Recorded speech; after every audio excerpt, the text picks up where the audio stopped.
اچھا یہ بتائیں امام مہدی علیہ السلام کا جو زمانہ ہے وہ کتنا لمبا اس کا ٹائم پیریڈ ہوگا، کتنا عرصہ ہوگا، وہ کب تک رہے گا؟ ان کی تو زیادہ تفصیلات اس حوالے سے نہیں آئی ہیں، صرف یہ ذکر ہے کہ جب وہ فتنوں سے نبٹ رہے ہوں گے اور عیسیٰ ابن مریم کا ظہور ہوگا جی اور دجال کو وہ قتل کریں گے، اس کے بعد 40 سال تک مسلمانوں کے حکمران رہیں گے عیسیٰ ابن مریم. اچھا یعنی عیسیٰ ابن مریم کے آنے کے بعد اوورآل جو لیڈرشپ ہے وہ ان کے حوالے ہوگی. صحیح. وہ شادی بھی کریں گے، ان کی اولاد بھی ہوگی حضرت عیسیٰ علیہ السلام جی کی. بالکل. اور روضہ رسول میں وہ رسول اللہ کے ساتھ دفن ہوں گے، ایک قبر کی جگہ باقی ہے.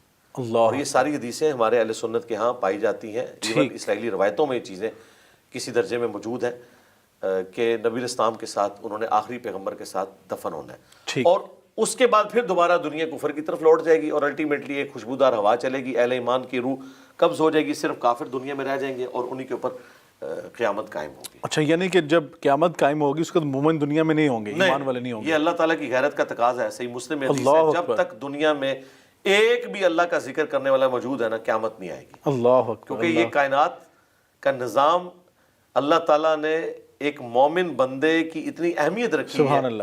بخاری مسلم میں حدیث ہے کہ کئی نیک بندے ہیں جن کی وجہ سے اللہ تعالیٰ دنیا میں رزق دیتا ہے، ان کی وجہ سے. اللہ اکبر. تو یہ لیکن وہ نیک بندے وہ ہوں گے جو اہل توحید ہوں گے، اپنی عبادت کروانے والے نہیں. عجیب.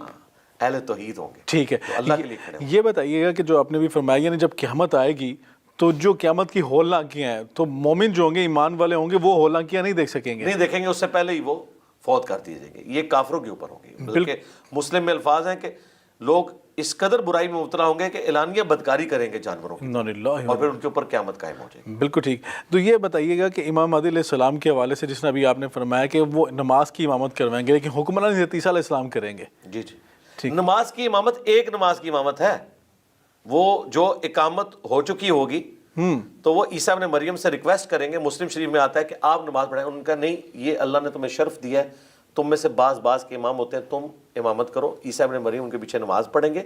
اور مسلم شریف میں موجود ہے کہ پھر بعد میں امامت عیسیٰ ابن مریم کروائیں گے. بالکل ٹھیک ہے. یہ یعنی بعد میں پھر عیسیٰ ابن مریم اس کو لیڈرشپ کو لے لیں گے. بالکل ٹھیک ہے. اچھا علی بھائی یہ بتائیں کہ جو آج کل کے دور میں جس طرح ہم نے پہلے بات کی، آپ نے کہ امام مہدی علیہ السلام کے ہونے کا کوئی دعویٰ کر دے تو ان کا زیادہ تر ذہنی طور پہ مریض ہوتے ہیں یا نفسیاتی ان کے اندر مرض پایا جاتا ہے. ایسے لوگوں کی دین اسلام میں کیا شرعی سزا بتائے گی کہ ایسے لوگ اگر دعویٰ کر دیں تو ان کے ساتھ کیسے نپٹا جائے گا؟ جی قتل و غارت والا تو کوئی معاملہ نہیں ہونا چاہیے. ٹھیک ہے، گمراہ لوگ ہیں یہاں تو لوگ پتہ نہیں کیا کچھ دعوے کر کے چلے گئے. جو قتل والا معاملہ ہے جو حکومت وقت کرے گی وہ اس شخص کے لیے جو جھوٹا دعوی نبوت کرتے ہیں. ٹھیک. وہ ہمارے پاس یہ بھی حکومت کرے گی، پبلک نہیں کرے گی. پبلک نہیں کرے گی اور قانونی راستہ اختیار کیا جائے گا.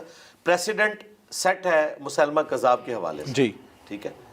اب اگر آج کے دور میں اس طرح کی کوئی ایکٹیویٹی پرفارم کرتا ہے تو پاکستان میں تو اللہ کے فضل سے قانون بنا ہوا ہے، قانون کو ہی فالو کرنا چاہیے. ادروائز اگر آپ لوگوں کو اجازت دے دیں گے تو اس چیز کو کون انشور کرے گا کہ کوئی شخص کسی کے بارے میں جو کلیم کر رہا ہے وہ اس نے بات کی بھی ہے یا نہیں. اب یہ اے آئی کے آنے کے بعد تو آپ دیکھ رہے ہیں کہ ایک ایسی ایڈورٹیزمنٹ بن گئی ہے.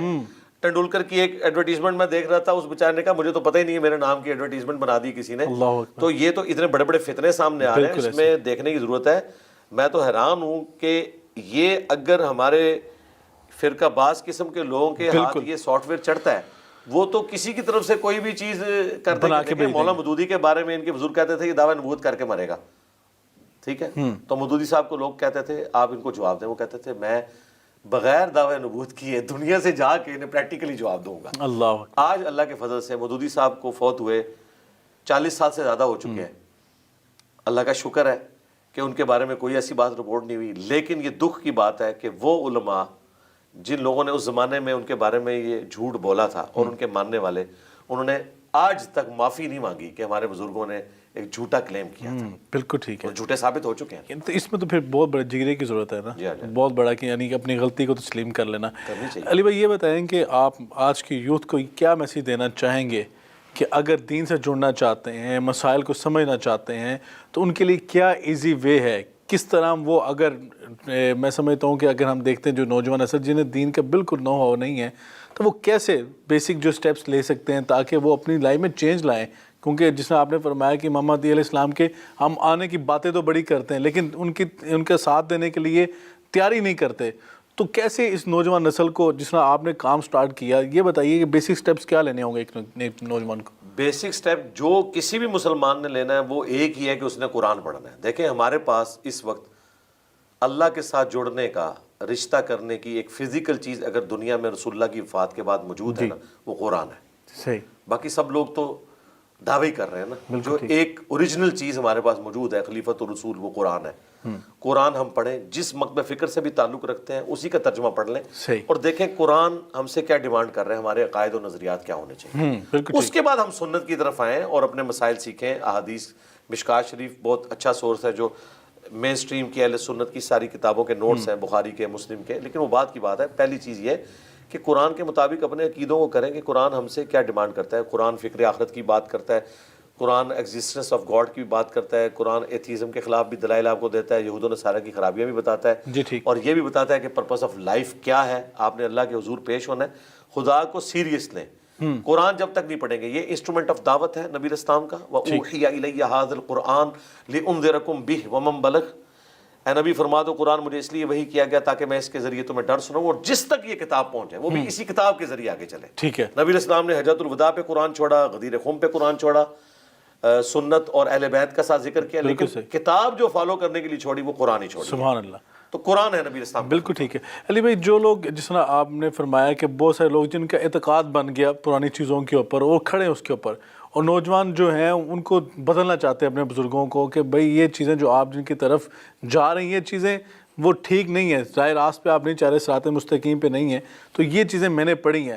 تو ان کے لیے کیا طریقہ کار آپ بتانا چاہتے ہیں کہ کس طرح اپنے بزرگوں کو قائل کریں اور ان کو بتائیں کہ بھئی یہ صراط مستقیم ہے، اس کے اوپر ہم نے چلنا ہے؟ دیکھیں ہماری آج کی مجلس کا اگر سب سے اہم سوال ہے نا تو یہی ہے، اور اس سوال کا اگر سلوشن مل جائے جی تو دنیا سے گمراہی کا خاتمہ ہو سکتا ہے. یہ بہت بڑی چیز ہے انشاءاللہ تعالی.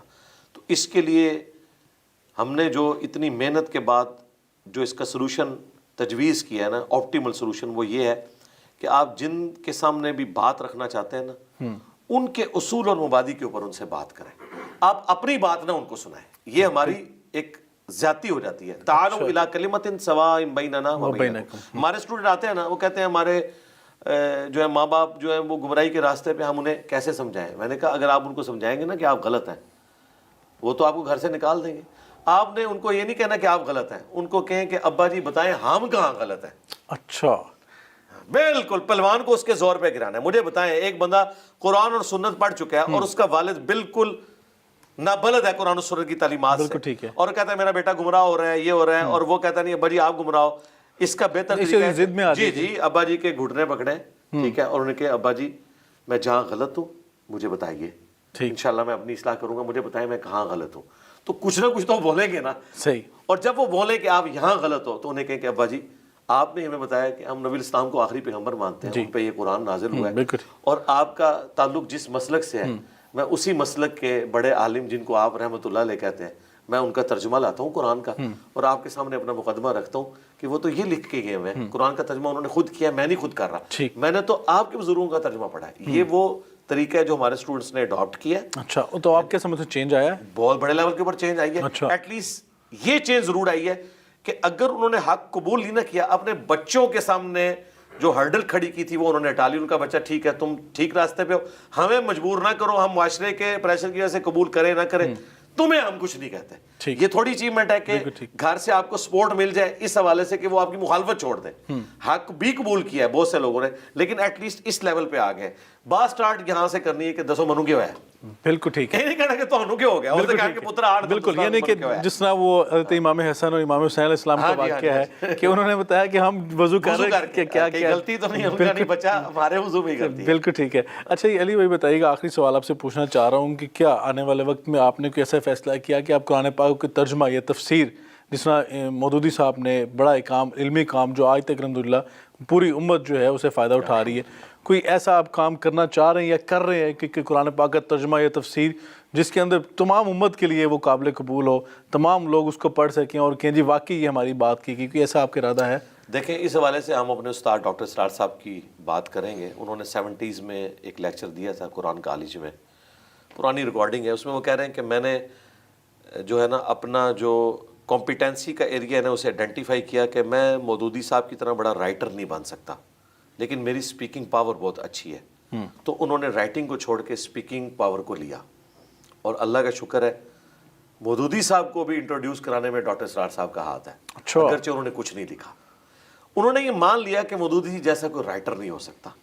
میں نے اسی طریقے سے کریٹیکل انالیسس کرنے کے بعد دیکھا ہے کہ اس دور میں اگر کتاب پڑھنے کا کسی کو شوق ہوتا تو اللہ کی کتاب سے بڑی تو کوئی کتاب نہیں تھی نا. سبحان اللہ. لوگ تو وہ بھی ترجمے سے نہیں خرید کے پڑھتے. تو اب کیا کیا جائے, لوگوں کو ان کی آسانی کے مطابق ان کے موڈ میں دین پہنچایا جائے. یعنی وہ دیکھتے ہیں واٹس ایپ کے کلپس دیکھتے ہیں, جی انسٹاگرام کے اوپر دیکھتے ہیں, یوٹیوب کے اوپر, آڈیو لائبریریز آ گئی ہیں, آڈیو بکس آ گئی ہیں. تو میں نے مودودی صاحب کو نہ صرف پڑھا, نہ صرف ابن کثیر کو پڑھا, نہ صرف ڈاکٹر اسرار صاحب کی تفسیر سنی اور باقیوں کے ترجمے دیکھے. میں نے اس کے بعد قرآن کی تفسیر 344 لیکچرز میں ویڈیوز میں ریکارڈ کرائی ہے. دوبارہ سے میری تفسیر کے اس کے اندر آپ نے اپنی طرف سے جو آپ کے ذہن میں چیزیں تھیں, جو آپ کے ذہن میں ترجیح تھی, وہ آپ نے اس میں شامل کی؟ میں نے تو اتنا کچھ اس میں ایڈ کیا ہے کہ آج کے دور میں جتنے فرقوں کے جو اختلافی موضوعات ہیں نا, جو نہ مودودی صاحب نے ڈسکس کیے تھے نہ ڈاکٹر اسرار نے ڈسکس کیے تھے, اچھا, میں نے وہ بھی ڈسکس کر دیا. اور اس میں بتایا اپنی کہ ترجیح بھی دی آپ نے؟ جی میں نے بتایا کہ یہ آیت فلاں فرقے کی دلیل ہے اور اس مسئلے میں وہ ٹھیک کہہ رہے ہیں, لیکن اس میں جو ایک سٹیپ وہ آگے فارورڈ کر رہا ہے یہ غلط کر رہا ہے. میں نے ایک ایک آیت کے اوپر بسا اوقات 6 لیکچرز دیے ہیں, کیونکہ اس سے آگے ہم جا نہیں سکتے. بالکل ٹھیک ہے. اس کو یہ جو آیت ہے نبی تم فرما دو کہ اگر میں غیب جان لیتا ہوتا تو میں خیر کثیر جمع کرتا اور مجھے کوئی تکلیف نہ پہنچتی. سورۃ الاعراف آیت نمبر 188. اب جب یہ ہم بتائیں گے پھر ہم لوگوں کو بتائیں گے کہ اگر نبی کا یہ سٹیٹس ہے کہ نہ وہ خود سے غیب جان سکتے تھے, نہ وہ مستقبل کو فورسی کر سکتے تھے, ورنہ اپنے آپ کو تکلیف سے آزاد کر لیتے, اور آپ لوگ کہہ رہے ہیں کہ بزرگ جو ہے وہ پوری کائنات کو اس طرح دیکھ رہے ہیں جیسے ہتھیلی پہ دانا, تو رسول اللہ سے بڑا تو کوئی بزرگ نہیں ہے. بے شک. نبی تم فرماؤ میں تو اپنی جان کے نفع نقصان کا مالک نہیں ہوں. اب یہ سورۃ الاعراف کی جب آیت نمبر 188 آئے گی تو ہم لوگوں کو بتائیں گے کہ بھئی اس آیت کے ہوتے ہوئے لوگوں نے یہ عقیدے اڈاپٹ کیے ہیں. الا بذکر اللہ تطمئن القلوب, یہ آیت کا ٹکڑا ہے سورۃ الرعد کی آیت نمبر 28 کا. میں نے اس کے اوپر 6 لیکچرز دیے ہیں کہ اللہ کا ذکر کیا ہے, اس کی ساری فارمز بتائی ہیں. قرآن اللہ کا ذکر ہے, نماز اللہ کا ذکر ہے, صبح شام کے اذکار بتائے ہیں, صورتوں کے فضائل بتائے ہیں. آیت تو ایک تھی, پھر اس میں جو اختلاف پایا جاتا ہے فرض نماز کے بعد کون سے اذکار پڑھنے چاہیے, میں نے اس کو قرآن کی تفسیر میں ریکارڈ کروا دیا. ٹھیک ہے, بہت بڑا یہ انشاءاللہ کام ہوگا, اور آنے والے دور میں ہو سکتا ہے کہ آپ کا شاگرد ہے اس کو ریٹن فارم میں بھی لے آئے. ہاں جی کر رہے ہیں, کچھ لوگ کام بھی کر رہے ہیں اس کو ریٹن فارم میں بھی لے. بالکل ٹھیک.